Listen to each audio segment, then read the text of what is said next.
A very good day to you. I'm Hank Gross, MidHudsonNews.com.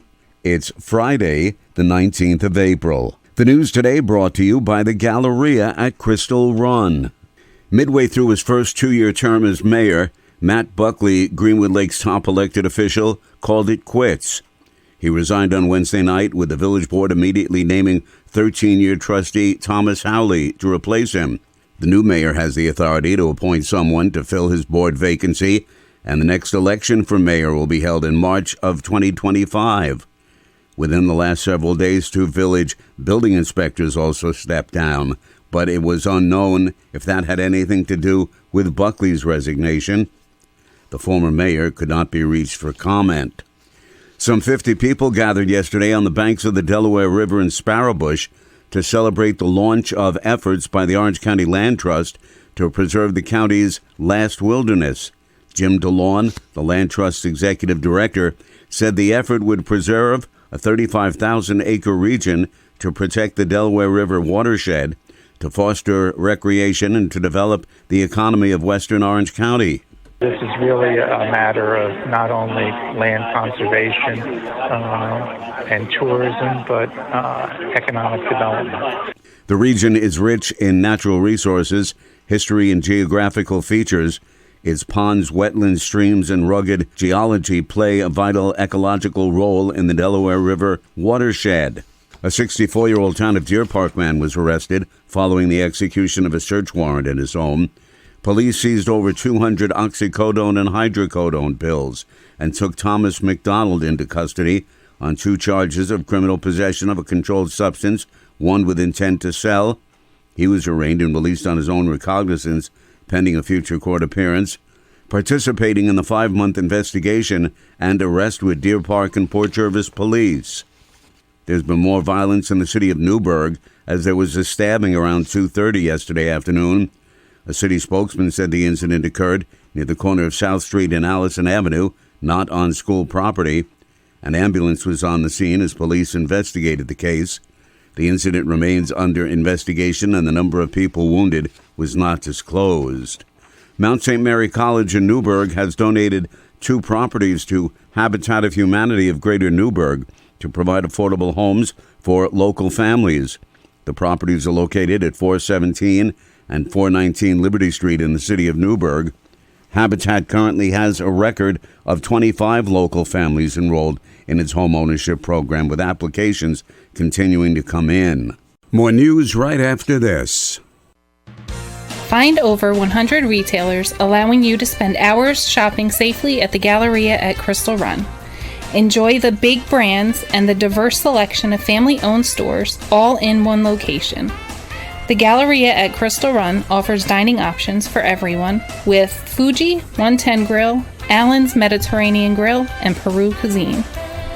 Discover the Mid-Hudson Valley's premier shopping, dining, and entertainment destination, the Galleria at Crystal Run. For more information, follow us on Instagram, Facebook, or visit GalleriaCrystalRun.com. Residents who used the Rifton post office were given a 30-day notice that it would be closed down on April 5th due to a safety hazard on the leased property where the facility is located. And on Thursday, Congressman Pat Ryan fired off a letter to Postmaster DeJoy wanting answers. Postal services, including post office boxes, were shifted over to the Tilson post office. Ryan says residents were not given any further explanation for the Rifton closure, a reopening, or a timeline. Hundreds of people attended the Skilled Trades Fair at Royce Ketchum High School last night. The event was sponsored by Dutchess County Executive Sue Serino and the Wappinger Central School District. Serino provided a glimpse into her personal life by telling the audience she did not take a traditional path in her career. Many of you might not know I have my GED. Albany forbid me to talk about that. Shame on them. As soon as they said that, I started talking about it more and more. And when you see kids' eyes light up and they feel like, oh my God, if she could do it, I could do it too. So that's what really got us going to do this. Serino is a former state senator. SUNY Sullivan students who qualify may be able to attend college tuition free with the help of the county. The county legislature yesterday approved funding another year of the Sullivan Promise tuition-free scholarship program. The cost of tuition is often a barrier that prevents students from enrolling in college, says Legislature Vice Chairman Joe Perello.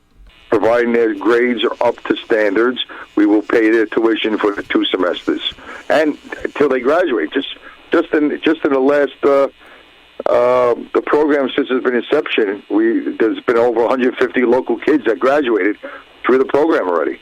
The legislature set aside up to $400,000 for the 2023-24 academic year for eligible SUNY Sullivan students.